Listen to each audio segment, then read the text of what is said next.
여러분 안녕하십니까? 광주 MBC 뉴스투데이 시작합니다. 먼저 오늘의 주요 뉴스입니다. 전남대병원에서 또 의료진이 코로나19에 감염됐습니다. 요양원에서 확산된 코로나는 다른 요양병원으로 번졌습니다. 전남 지역에서는 교회발 확산이 이어지고 있습니다. 방역당국은 선제적 검사를 당부하고 있습니다. 새벽에 꼬막을 채취하러 가던 부자가 빙판길 교통사고로 참변을 당했습니다. 60대 아버지는 숨지고 아들은 크게 다쳤습니다. 완도군이 1,800억 투자 규모의 국립난대수목원 대상지로 최종 선정됐습니다. 전남대병원 의료진 3명이 또다시 코로나19에 감염됐습니다. 이들과 접촉한 가족 3명도 확진 판정을 받아 연쇄 감염이 재현될 우려를 낳고 있습니다. 에버그린 요양원에서 확산한 코로나19는 다른 요양병원으로 번져 병동 환자와 직원들이 집단 격리됐습니다. 우종훈 기자가 취재했습니다.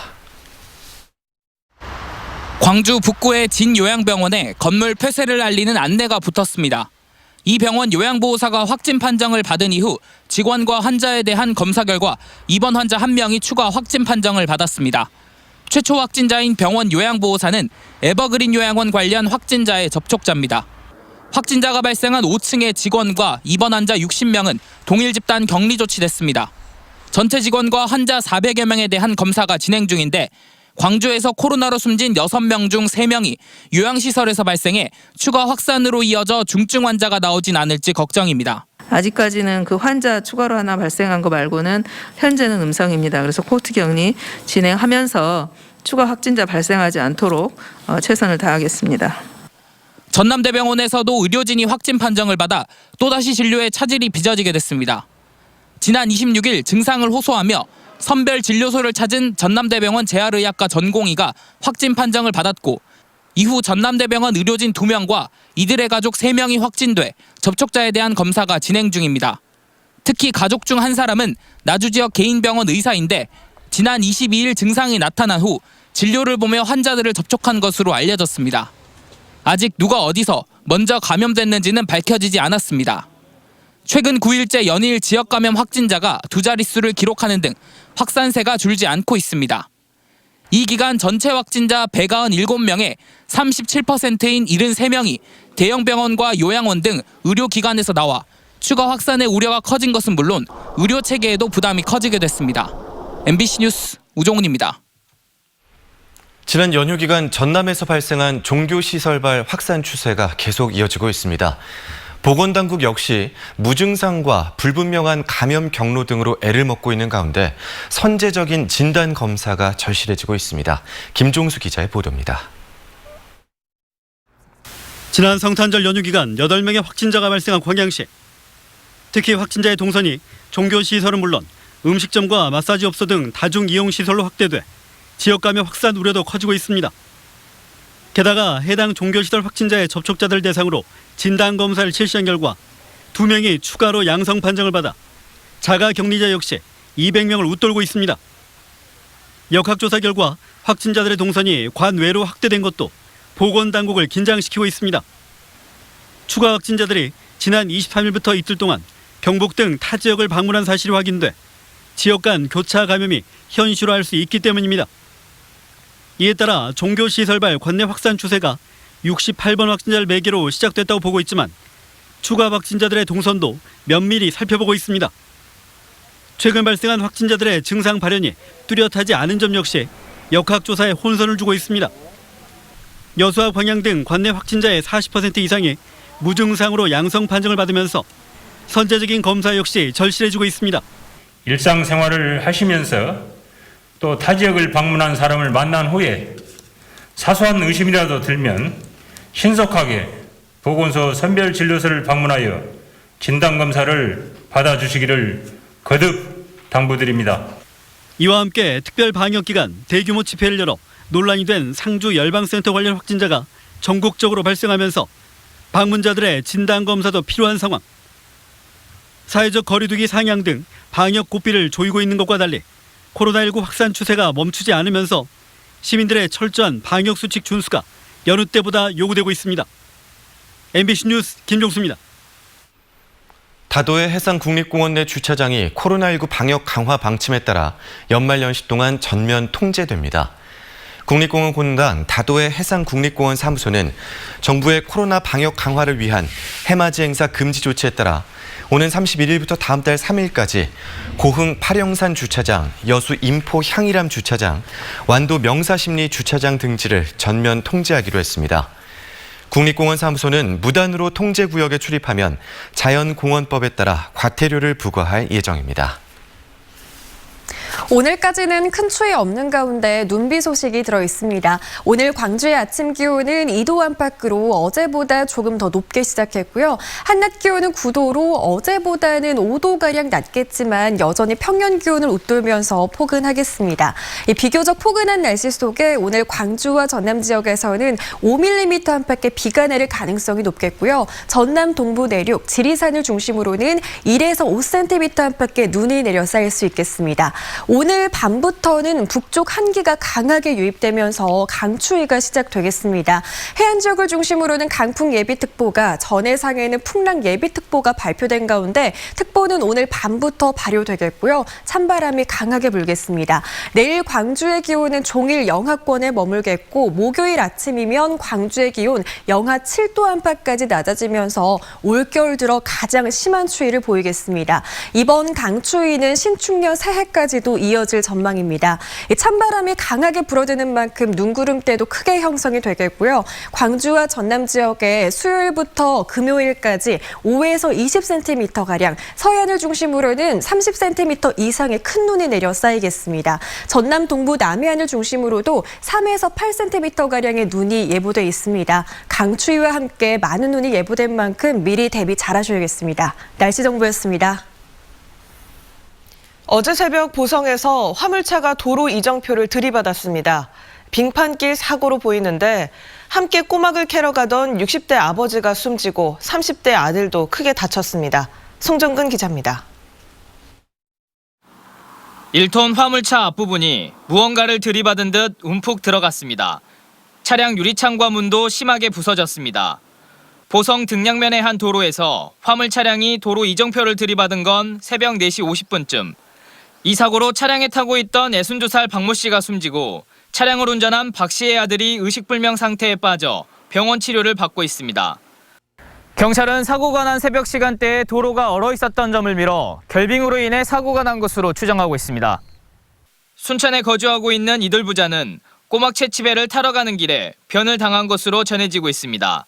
사무실 전화 받고 차량 대리해달라고 전화하고 가니까 이제 멀었다 하더라고.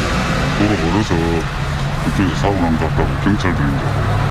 겨울철 빙판길 교통사고는 일반 도로 사고보다 심각한 피해로 이어지기 십상입니다. 도로교통공단이 2016년부터 3년 동안 노면 상태별 교통사고를 분석한 결과 결빙된 포장도로에서 발생한 사고의 평균 치사율이 건조한 포장도로보다 53%가량 높은 것으로 분석됐습니다. 제동거리도 차종별로 50km의 속도로 주행했다 급정거하는 실험을 해보니 제동거리가 최대 7.7배까지 늘어나는 것으로 나타났습니다. 터널 출입구, 다리 위, 그리고 응달이 많이 진 곳, 그러니까 그늘이 많이 진 곳에서는 감속하는 습관을 가지시는 것이 매우 중요한 일인 것 같습니다.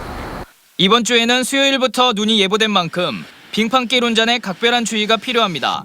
MBC 뉴스 송정근입니다. 지난 주말 지적장애 여성을 숨지게 한 연립주택 화재는 전기적인 요인에 따른 것으로 보입니다. 광주 남부경찰서는 소방당국 등 관계기관들과 합동 감식을 진행한 결과 가전제품 주변에 그을림이 심한 점으로 미뤄 전기적 요인으로 인해 불이 난 것 같다고 말했습니다. 방화 흔적은 발견되지 않았고 경찰은 정밀 감식 결과를 토대로 추가 조사를 진행해 정확한 화재 원인을 규명할 방침입니다. 대법원이 서남사 부지에 지은 야생차 체험관을 철거하라는 원심을 파기하고 다시 재판하라고 판결했습니다. 대법원은 조계종 서남사가 순천시를 상대로 낸 건물 철거 소송 상고심에서 서남사 소유를 두고 조계종과 태고종이 분쟁 중인 만큼 원고가 소송 자격이 있는지를 따져봐야 한다며 이같이 판결했습니다. 순천시는 태고종 서남사의 허락을 받고 44억 원을 들여 야생차 체험관을 지었지만 조계종 서남사는 이에 반발해 지난 2011년 철거 소송을 냈습니다.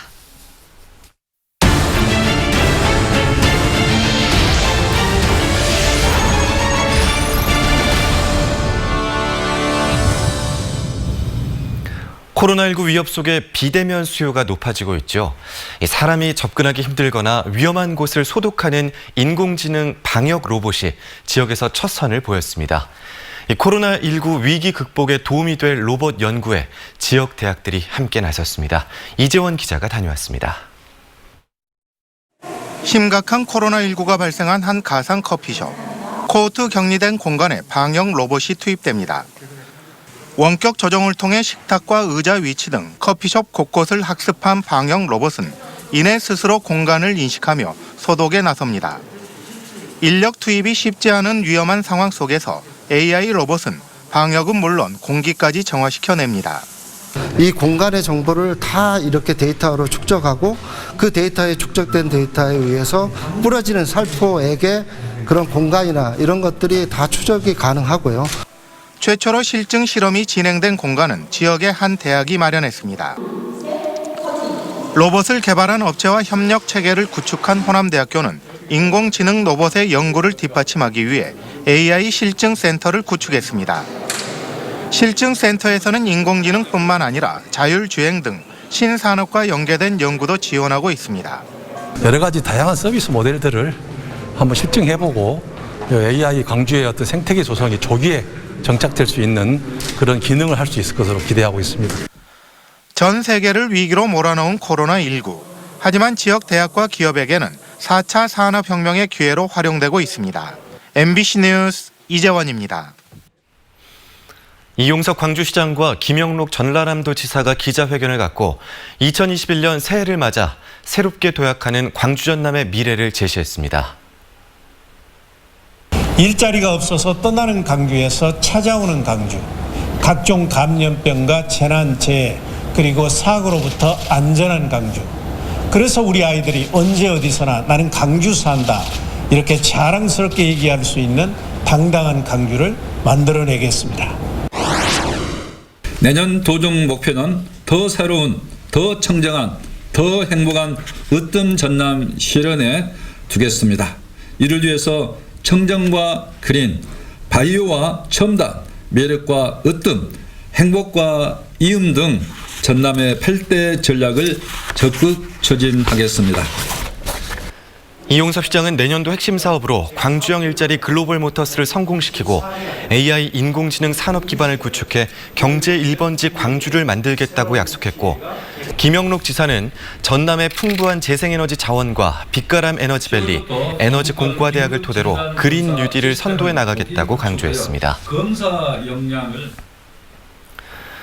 코로나19 확산에 따라 광주 지역 제조업체들의 경영 피해가 심각한 것으로 나타났습니다.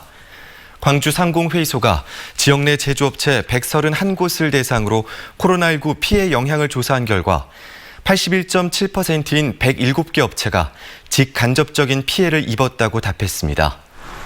기업의 규모별로 보면 대기업은 영업기회 축소와 방역상 어려움 등 간접적인 피해가 주를 이뤘고, 중소기업은 부품과 자재 조달 어려움, 납기 지연 등의 직접적인 피해가 많았던 것으로 조사됐습니다. 코로나19 피해를 최소화하기 위한 대책으로는 내수경기 활성화, 금융 세제 지원, 기업 운영 자금 지원 등이 필요한 것으로 나타났습니다. 출산율 감소로 원화가 모집되지 않는 병설 유치원 4곳이 처음으로 휴원하게 됐습니다. 광주시 교육청은 중앙초등학교와 월곡초등학교, 동초등학교, 치평초등학교 병설 유치원이 내년 3월부터 1년 동안 휴원에 들어간다고 밝혔습니다. 이들 유치원은 내년도 원화 모집 결과 지원 원화가 아예 없거나 3명에 불과해 정상적인 학급 운영이 불가능한 상황입니다. 광주 지역에서 원화가 모집되지 않아 병설 유치원이 휴원하는 것은 이번이 처음입니다. 유엔 기후변화협약 당사국 총회 유치가 2012 여수 세계 박람회 이후 범남해안권의 당면 과제로 떠올랐는데요. 정부 차원의 적극적인 참여를 위해 전남과 경남도지사가 한자리에서 만나 유치 붐 조성에 의기투합했습니다. 최우식 기자가 보도합니다. 살아있는 바다 숨쉬는 연안이라는 2012 여수 세계 박람회 주제를 계승하기 위해 남해안 10개 시군이 뜻을 모았습니다. 2008년 말 지구환경정상회의 유치 건의를 시작으로 13년간 준비해온 또 하나의 메가 이벤트 유치를 위해서입니다. 유엔 기후변화 협약 당사국 총회는 정부가 고민하는 지역 균형 발전과 동서화합의 완벽한 해법으로 영원함이 하나 되는 계기가 됐습니다.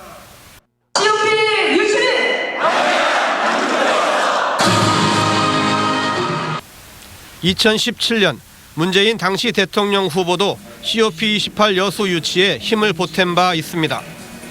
여수는 이미 소도시에서 세계적인 행사를 성공적으로 치러낸 경험이 있고 여러 가지 면에서 기후변화 대응이라는 주제를 가장 잘 구현할 수 있는 지역으로 평가됩니다. 이 같은 당위성 위에 지역민들의 유치 열망은 골깊은 지역 감정도 뛰어넘었습니다. 개최국 결정 전에 여수를 중심으로 한 남해안 남중권의 COP28을 국내적으로 개최한다는 확정하는 게 대단히 중요하다. 정부 차원에서 COP28은 여수로 조속히 확정하고 가야 된다고 생각하고요. 그걸 위해서 전남과 경남이 힘을 합쳐서 적극적으로 노력해 나갈 생각입니다. COP28은 197개 회원국 대표가 참가해 오는 2023년 11월 2주 동안 개최될 예정이며 개최국은 내년 11월 영국 글래스고 COP26에서 최종 결정됩니다. 최근 전남과 경남 도의회가 공동 유치 협약을 체결한 데 이어 도지사들까지 협력 의지를 새롭게 다지면서 COP28 여수 유치를 위한 젠걸음은 더욱 빨라질 전망입니다. MBC 뉴스 최우식입니다. 완도군이 1,800억 투자 규모의 국립난대수목원 대상지로 최종 선정됐습니다. 산림청이 추진한 국립난대수목원 용역에서 완도군은 산림식생, 대상지 확보, 기반시설, 지역사회 상생 등의 측면에서 좋은 평가를 받으며 종합평점 94점, 예상 방문객 35만 명으로 사업 추진의 타당성이 확인됐습니다.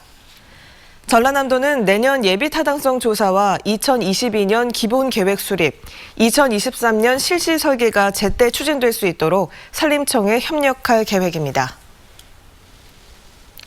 광주 전남 출신 수도권 대학생을 위한 남도 학숙이 내년도 입사생을 모집합니다. 새로 뽑는 입사생은 서울 동작구 제1학숙에 424명, 은평구 제2학숙에 304명 등 모두 728명이고 내년 1월 5일부터 지원을 받습니다. 보호자가 광주 전남에 주소를 두고 있는 수도권 소재 대학생이나 진학을 앞두고 있는 학생이면 누구든 지원이 가능합니다.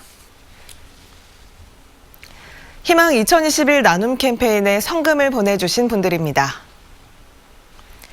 구례군 구르읍 예비군 장문종 대장이 10만 원, 장성군 삼서면 유평 1, 2 주민들이 15만 원, 소룡 1위 주민들이 10만 5천 원, 성마 1, 2 주민들이 10만 원, 대도 1위 주민들이 19만 원, 우치 1위 주민들이 15만 원, 수해 1, 2 주민들이 15만 원, 나주시 노안면 용산 1위 남산마을 주민들이 16만 4천 원, 금안 1위 반송마을 주민들이 20만 원, 오정 1, 2 오리마을 주민들이 22만 원, 학산 6리 만호마을 주민들이 20만 원, 담양군 월산면 월곡마을 주민들이 11만 원, 월산마을 주민들이 14만 원, 가곡마을 주민들이 15만 원, 도동마을 주민들이 13만 원, 광덕마을 주민들이 11만 원, 도계마을 주민들이 41만 원, 월산면 부녀회에서 20만 원, 한평군 한평읍 기각사리 마을 주민들이 20만 원, 만흥 1, 2 마을 주민들이 25만 원, 장교 1위 마을 주민들이 20만 원, 주식회사 애가건설 김기표 대표가 50만 원, 화순군 도곡면 대곡 3리 주민들이 15만 원, 처남 3리 주민들이 28만 2천 원, 신덕 1, 2 주민들이 20만 원 보내주셨습니다. 성금을 보내주신 분들께 감사드립니다. 오늘까지는 큰 추위는 없겠고요. 눈비 소식이 들어 있습니다. 오늘 광주의 아침 기온 어제보다 조금 더 높게 시작했고요. 한낮 기온은 9도 안팎으로 어제보단 5도가량 낮겠지만 여전히 평년 기온을 웃돌면서 포근한 수준입니다. 비교적 포근한 날씨 속에 오늘 광주에서는 5mm 안팎의 비가 내릴 가능성이 높겠고요. 전남 동부 내륙, 지리산을 중심으로는 1에서 5cm 안팎의 눈이 내려 쌓일 수 있겠습니다. 한편 오늘 밤부터는 북쪽 한기의 영향을 강하게 받으면서 강추위가 시작되겠습니다. 현재 해안 지역을 중심으로는 강풍 예비특보가, 전해상을 중심으로는 풍랑 예비특보가 발표된 가운데 특보는 오늘 밤부터 발효되겠고요. 찬바람이 강하게 불겠습니다. 내일 광주의 기온은 종일 영하권에 머물겠습니다. 오늘 낮 기온과 비교해서 무려 12도가량 기온이 내림세를 보이겠고요. 목요일 아침이면 광주의 기온이 영하 7도 안팎까지 낮아지면서 올겨울 들어 가장 추운 날씨를 보이겠습니다. 이번 강추위는 신축년 새해까지도 이어질 전망입니다. 찬바람이 강하게 불어대는 만큼 눈구름도 크게 형성이 되겠고요. 수요일부터 금요일까지 광주와 전남 지역에는 5에서 20cm, 서해안을 중심으로는 30cm 이상의 큰 눈이 내려 쌓이겠습니다. 전남 동부 남해안을 중심으로도 3에서 8cm가량의 눈이 내려 쌓일 것으로 예상됩니다. 심한 추위와 함께 많은 눈이 예보된 만큼 미리 대비하셔야겠습니다. 오늘 하늘은 대체로 흐린 모습이고요. 오전 중에는 안개도 짙겠습니다. 광주의 현재 기온 1, 2도 안팎 보이고 있고요. 한낮 기온은 6도에서 11도 분포로 큰 추위는 없겠습니다. 목포의 현재 기온 3도 안팎 보이고 있고요. 강진과 완도에서도 낮 기온 12도 안팎으로 낮 동안에는 비교적 포근하겠습니다. 곡성의 낮 기온 10도로 예상되고요. 광양에서는 낮 기온 14도 안팎 보이겠습니다. 바다의 물결은 전해상에서 최고 2.5m로 일겠습니다. 앞으로 아침 기온은 계속해서 영하권을 보이겠습니다. 추위 대비 잘하셔야겠습니다. 날씨 정보였습니다. 이상으로 광주 MBC 뉴스투데이를 마칩니다. 함께해 주신 여러분 고맙습니다.